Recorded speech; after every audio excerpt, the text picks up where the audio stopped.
Wow, this has been a pretty crazy E3, and I just got done watching the Nintendo conference. I really want to talk about that, but I'm a little behind. I still need to talk about the Xbox conference, so I'm going to jump into everything I thought about that whole presentation overall. Once again, you might hear my kids and see my kids in the background. They're home from they're on summer break from school.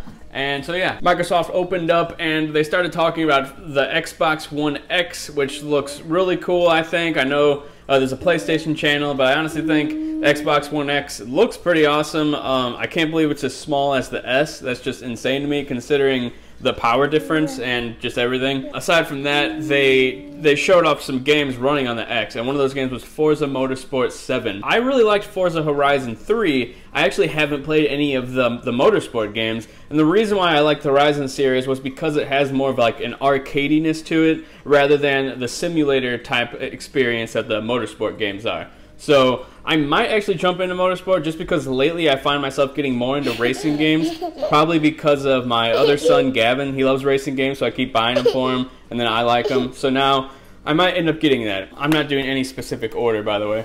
But they ended up showing off Super Lucky Tale, which is a platformer that was originally on like Oculus or something, a VR headset. And I think it looks pretty cool. The platformer genre, if it's not Mario, it doesn't really interest me. Not really sure why. It's just not really my type of game. I don't really like collectathons of any sort. I just think they're kind of tedious and not very fun.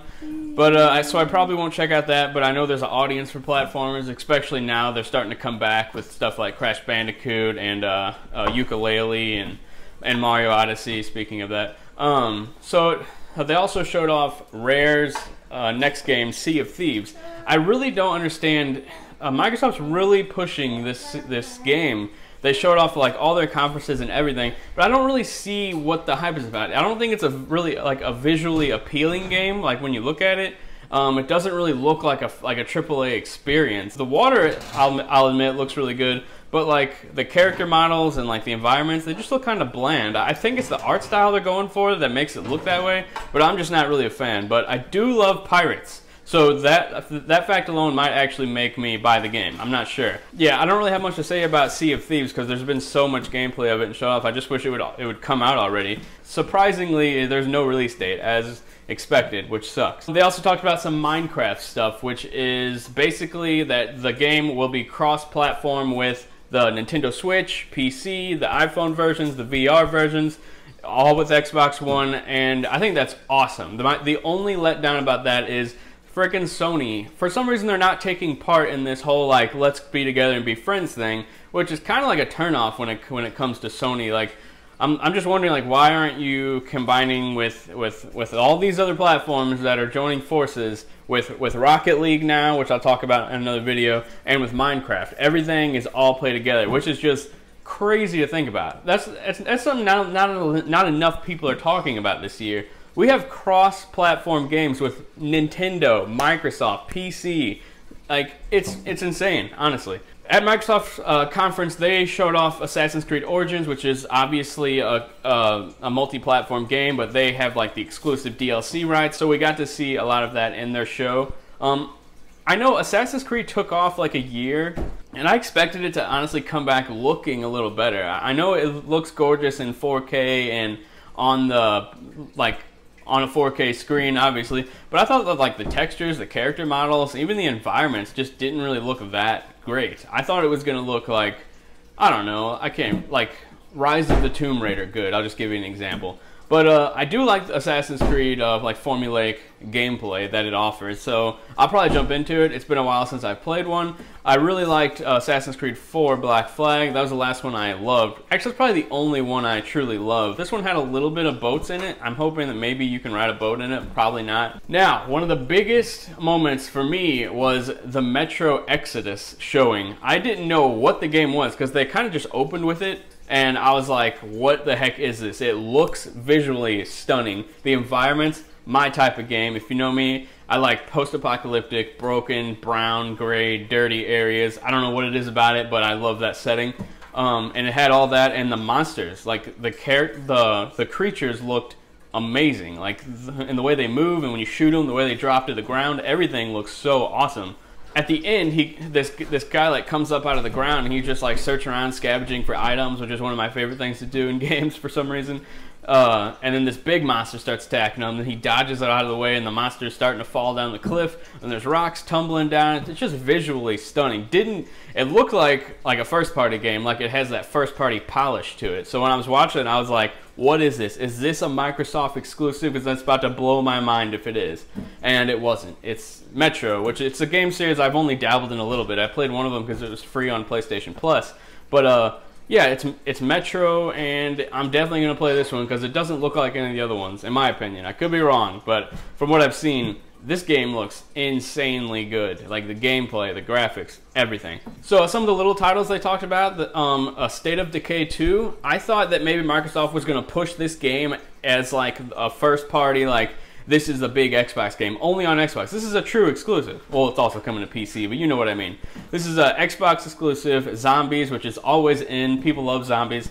And I expected it's been a while since we've seen it, so I thought it was going to have sort of like a visual overhaul, and like the mechanics were going to look a lot smoother, but it just kind of looks like State of Decay 1, which does have an audience. People really loved that game. Andrew, I know you loved it. So that's really cool that it's still around. I don't know if they had a release date. I can't remember, and I don't have it on my documents that I keep looking over at. I'm glad they at least have that exclusive to show off. They also showed off PlayerUnknown's Battlegrounds, which is hard to say when you think about it. They announced it's going to be an Xbox One exclusive. I'm guessing it's a timed exclusive. I can't imagine Microsoft really secured that as an exclusive on platforms, so I'm thinking it's timed. It'll also come to PS4 later. This game just sort of blew up overnight. It's on PC right now, and out of nowhere, everyone's talking about it. It's basically, from what I've heard, it's like a better version of like H1Z1 or some other games like that. They also showed off Life is Strange, which is obviously multi-platform, but I'm glad that Life is Strange got a spotlight during Microsoft's conference. It deserves it. Life is Strange, if you don't know, is a storytelling game similar to like a Telltale game, like The Walking Dead and stuff like that. Really good characters. The presentation for the game is kind of charming. It's kind of ugly, it looks kind of muddy, but you kind of like it because it looks like that. But anyway, the first one is super good, and what's weird about this sequel is it's not actually developed by the same developer, Don't Nod Entertainment. They made a press release a couple weeks back saying Life is Strange 2, we're working on it, it's not going to be at E3. So they kind of pulled a fast one because you know they knew about Life is Strange before the storm. You know they knew it was coming. So I think that's really cool that it got that spotlight. Can't wait to play it on my PS4 because I get them trophies, I'm going to get another platinum. It's only 3 episodes long, and it's a prequel of Chloe's life with Rachel Amber. If you've played the first one, you know who that is. So I won't dive much deeper into that. The last thing that they showed that I have in my documents right here is Anthem. Anthem I talked about that was originally shown off a little bit during EA's conference. They said the full unveiling is going to be at Xbox's show, and it was an Anthem. It looks so good. You can see like the influence Mass Effect had on this game and on the gameplay, on the setting. It pretty much looks like what I wanted Mass Effect Andromeda to look like, because it's visually stunning. Like, Andromeda is, I don't think, super ugly, especially on my 4K TV, but when you're playing on a 1080p TV and there's a bunch of glitches and bugs and stuff like that, it just doesn't look good. It's not up to standard with what we've seen in the past. But Anthem looks like pretty much a gameplay-focused, co-op-focused version of Mass Effect, which is really cool. I can tell that like the jetpack jumping looks really similar to Andromeda. I don't know if anyone else noticed that, but I think it's really cool because I love the jetpack from there. But in this game, you can actually literally fly around like anywhere you want with a jetpack in a beautiful area, which looks just so good. If you haven't seen that trailer, go watch the official version uploaded on BioWare's YouTube, I think.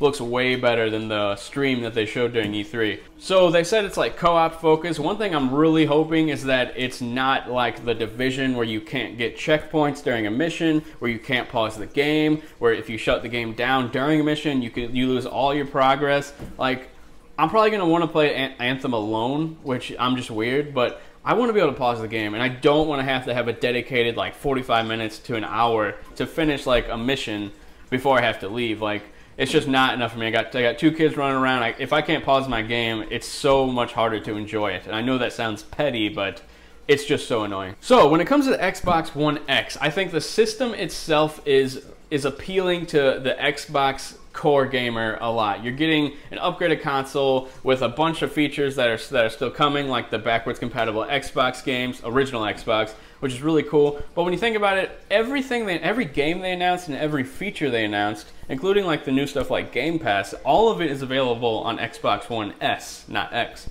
And I feel like they might want to try and push the S even more, well, not more, but like just as much as the X, because it's going to be hard to push the X on like a person who's just looking for like a new console, or like a parent and stuff like that. If a parent sees a $250 Xbox One S, not X, they sound very similar, which is a whole nother problem. But if a parent sees, am I gonna buy this $250 version or this $500 Xbox One X? I think I'm gonna go with the $250 version, which probably has a bundle and a bunch of games and stuff like that. And I doubt the Xbox One X will have for at least 6 months after it comes out. So I'm really hoping they push both platforms a lot. I think the S is a great platform. It's small. It's a 4K Blu-ray player, and I talked about this a little bit in a written article. But I feel like the difference between a PS4 Pro and what Microsoft is wanting people to notice is that you're paying the extra $100, because PS4 Pro is $400, Xbox One X is $500. You're paying the extra $100 because the S is a 4K Blu-ray player. I'm not sure if it's better than the S, which I know isn't the greatest 4K Blu-ray player, but it's a 4K Blu-ray player, and it's a pretty big leap in power in comparison to the PS4 Pro. But what's weird is you're not really seeing games that actually are taking advantage of the Xbox One X's power. That might be because of like marketing deals that Sony has with like Destiny, for example. Destiny, all the rumors, they all but confirm that Destiny will run at 30 FPS on Xbox One S, even though it's substantially more powerful than the PS4 Pro.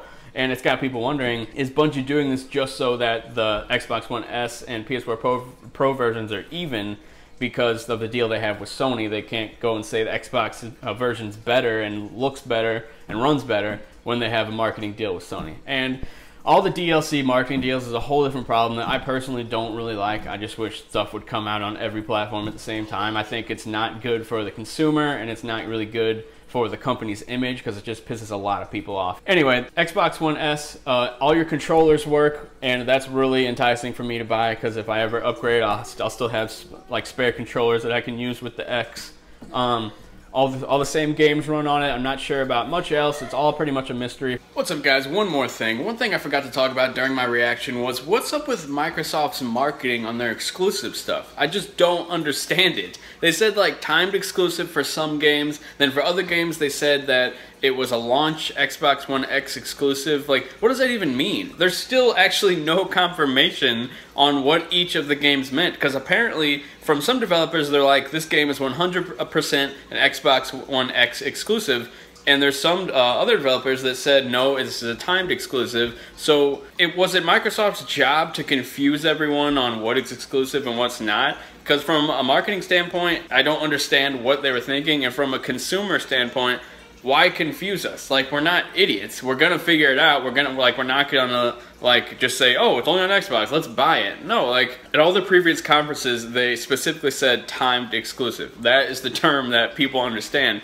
So they didn't use timed exclusive in their whole show. So I didn't understand what was their goal to confuse everyone, because some games have different meanings than other games, and they have the same exact words underneath their trailer during the show. So it's confusing to me. I want to know what you think about that in the comments, so let me know. But that's all I gotta say. This is kind of a long video. Sorry for rambling for so long. Hope you enjoyed it. Hit that like button, subscribe, and I will talk to you guys later.